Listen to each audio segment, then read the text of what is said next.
আজি মোৰ বাবে এটা বিশেষ দিন কাৰণ মোৰ আজি জন্মদিন লগতে আজি আমাৰ এটা সপোনো পূৰণ হ'বলৈ গৈ আছে মোৰ মানুহজন আৰু মই এজনে আনজনৰ হাতত ধৰি আজিৰে পৰা আৰম্ভ কৰিবলৈ লৈছো SG হেপী বক্স সুখৰ বাকচ প্ৰতিটো উপহাৰত লুকাই থাকে দুটাজনৰ বিশেষ মৰম বাৰ্থডে হওক এনিভাৰ্সাৰী হওক ফ্ৰেণ্ডশিপ গিফ্টেই হওক যিকোনো দিনকে অতি বিশেষ কৰি তোলাৰ প্ৰয়াসেৰে আমি আপোনালোকলৈ লৈ আনিছো নিৰ্বাচিত অতি আকৰ্ষণীয় গিফ্ট হেম্পাৰসমূহ কিনক মন পছন্দৰ গিফ্ট হেম্পাৰ আৰু উপহাৰ দিয়ক আপোনাৰ মন পছন্দৰ মানুহক প্ৰেমিক প্ৰেমিকা সন্তান মা দেউতা সকলোৰ বাবে ক্ৰয় কৰিব পাৰিব গিফ্ট আজি প্ৰথমে লঞ্চ কৰিছো স্পেশাল কিডছ গিফ্ট হেম্পাৰ যিকোনো অকেজনৰ বাবে বাৰ্থডে হওক এচিভমেন্টছ হওক অথবা সন্তানৰ বাবে জাষ্ট এ সাৰপ্ৰাইজ গিফ্ট হেম্পাৰ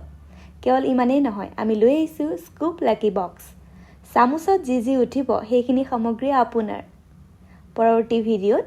এই স্কুপ লাকি বক্সৰ বিষয়ে জনাম বিস্তাৰকৈ লগতে দেখাম কেনেকৈ কি পাব আপুনি তেন্তে আজিৰ পৰা আপোনালোকলৈ এৰিলো SG হেপী বক্স ধন্যবাদ